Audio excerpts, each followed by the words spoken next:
이렇게 온몸의 질환은 만성염증과 관련이 있기 때문에 여러분들이 지금 겪고 계신 증상도 만성염증과 연관이 있을 가능성이 높습니다. 한번 살펴보시고 꼭 없애시기 바랍니다.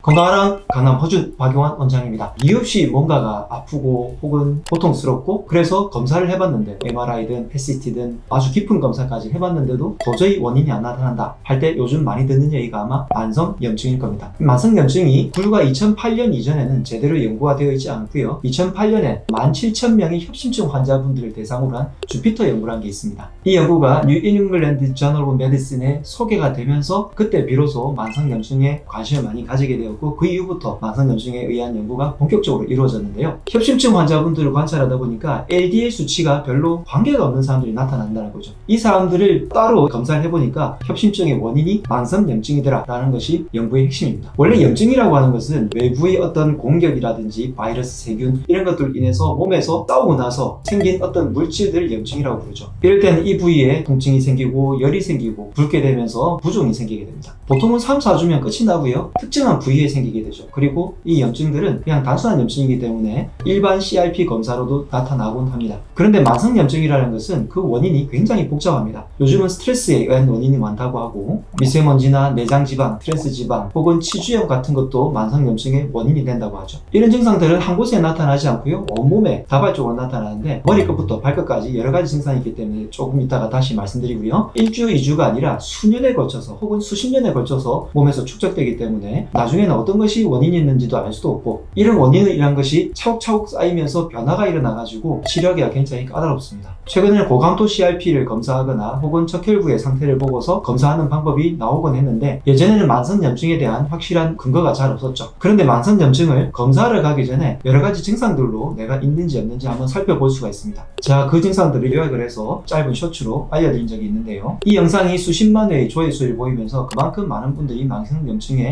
굉장히 많이 노출되어 있는 것 같습니다. 알 수 없는 피로감, 그로 인한 무력감이 생기고요. 더부룩하고 가스가 자주 찬다는 거죠. 주로 만성 소화불량 증상으로 인해서 먼저 생기곤 합니다. 변비나 설사, 소화불량이 윗배에서 생기게 되면 나중에 변비 설사가 자꾸 생기고요. 중간에 방구가 계속해서 작게 나타납니다. 이런 만기는 영양제를 많이 먹거나 특정한 것을 먹었을 때 생기는 만기가 아니라 이상하게 계속해서 잦아졌을 때를 얘기하고요. 그리고 몸이 자꾸 붓게 되죠. 초기에 만성소화불량일 때는 얼굴이라든지 혹은 그 다음으로 가면서 손이 붓고요. 점점 진행되면서 장이 나빠짐으로 인해서 다리라든지 발이 더 많이 붓게 되어서 전신부종으로 이어집니다. 그리고 난 다음에 차차 알 수 없는 통증들이 여기저기서 나타나고요. 특히 관절의 통증이라든지 붓기로 인한 통증들이 생기게 됩니다. 그리고 이 지방이 원래 있어야 될 곳 말고 배라든지 허벅지 뒤쪽이라든지 이런 곳에 많이 생기게 되죠. 그리고 재밌게도 잇몸이 통증이 생긴다든지 이가 들뜬다든지 하는 치주염의 증상들도 같이 동반을 하고요. 그리고 점차 집중력이 저하되면 뇌의 기능까지 침범을 하고 있습니다. 여기에 댓글들을 쭉 보면 해결책은요 하고 묻는 분들이 굉장히 많은데 좀 이따가 다시 정리를 해드리고요. 헐 난데 하는 분들이 거의 대부분입니다. 이렇게 많은 분들이 내가 이런 증상들이 많다는 것을 인지를 하고 계시다는 것 같고요. 한 분께서 최근에 몸 가려움, 피곤함, 무기력 이런 것들이 경련기가 생긴다고 생각했는데 사실 경련기가 완전히 온라인은 아닌데 이제 건강을 챙겨야 할 나이인가 봅니다. 생활은 비슷한데 살찌고 붓고 소화되고 전부 포함되는데 채식의 운동을 한다고 했는데요. 채식을 한다고 해서 만성염증이 안 생기는 건 아니에요. 물론 육식을 너무 지나치게 많이 하면 만성염증이 생길 확률이 더 높고요. 제가 항상 강조드리듯이 채식을 올바르게 해야 만성염증이 안 생깁니다. 많은 분들이 채식을 편식을 하기 때문에 만성염증에 더 많이 노출이 돼요. 그리고 운동을 한다는 분들도요. 운동을 적당하게 내가 회복이 되는 정도로 해야 되는데 운동을 지나치게 하는 것도 역시 만성염증의 원인일 수도 있습니다. 즉 채식을 하고 운동을 하는데 내가 왜 만성염증인가요? 억울하시겠지만 잘못된 방식으로 하시고 계시는 분들도 상당히 많습니다. 물론 적으신 분이 제가 어떻게 하는지는 잘 모르겠지만 한 분께서는 결국 강세성 척수염이라든지 한 분이 또 심한 자가면역 질환이 걸리고 나서야 뒤를 돌아보니까 이런 증상들이 쭉 이어져 왔다라는 것을 알게 되었다고 말씀하시는데 이렇게 만성염증이 계속해서 몸에서 침범을 해서 쌓이다 보면 혈관을 문제를 일으키고 내 몸에 면역계 문제를 일으켜서 자가면역 질환으로 결국 가게 되죠. 한 분께서 접니다. 가렵고 쥐젖까지 나오고 피곤이 지하를 뚫고 했는데 식습관으로 20kg를 줄이고 나니까 쥐젖도 없어지고 만성피로도 사라졌다라고 하시는데 자 이겁니다. 만성염증을 없애서 만성피로라든지 내 몸에 부종이 가족이라든지 피부의 상태 그리고 집중력 이런 것까지 좋게 하는 방법은 아주 간단합니다. 생활습관을 바로 실천하고요. 적절한 치료를 함께 받는 거죠. 만성염증을 줄이는 한약들은 굉장히 많은데 그것은 한의원에서 적절한 치료를 받으시고요. 여러분들께서 생활요법으로 영양제를 관리할 때는 제가 제안해 드린 것이 첫 번째 비타민C와 비타민E고요. 비타민C가 항산화 효과를 가져서 우리 몸에서 산화를 방지한다면 이것을 비타민E로 비타민C의 역할을 훨씬 더 보호를 하게 해줍니다. 두 번째는 오메가3로 우리 몸의 염증을 없애주고요. 염증을 없애주는 아주 강력한 물질로 서양세계에서 지금 굉장히 각광받고 있는 물질이 바로 강황의 커큐민입니다. 그래서 비타민C, E 그리고 오메가3 커큐민 이 조합들은 만성염증이 있는 분들께 꼭 추천해 드리는데 평소에도 자주 드시면 좋겠죠. 그 다음에 황이라든지 피코너제놀 그리고 레스베라티올 같은 성분들을 드실 수 있으면 제가 더 추천해 드리고 있고요. 이런 성분들이 다 천연에서 유래했기 때문에 저는 한약의 아주 간략한 버전으로 생각하고 많이 보내드리고 있고 처방을 해드릴 때가 있습니다. 유산소 운동을 적절하게 하는 것이 염증을 없애고 몸에서 혈액을 정화시키는 데 굉장히 중요하고 명상이라든지 스트레스를 없애기 위한 훈련들을 하시는 게 좋습니다. 만성염증의 아주 깊은 원인 중에 하나가 스트레스가 알려져 있기 때문에 스트레스 관리는 꼭 필요하고요. 이 스트레스도 관리하고 우리 몸을 회복시키는 데 가장 중요한 게 수면이죠. 수면을 하루에 8시간씩 꼭 챙겨주시기 바랍니다. 그 다음에 독소가 들어오는 것을 차단을 해야 되는데 미세먼지라든지 혹은 가공식품 이런 것들 얘기하는데요. 쭉 들어보셔서 알겠지만 굉장히 기본적인 생활을 잘 지켜주시는 것만으로도 만성염증을 대부분 다 예방할 수 있다는 거 아시겠죠?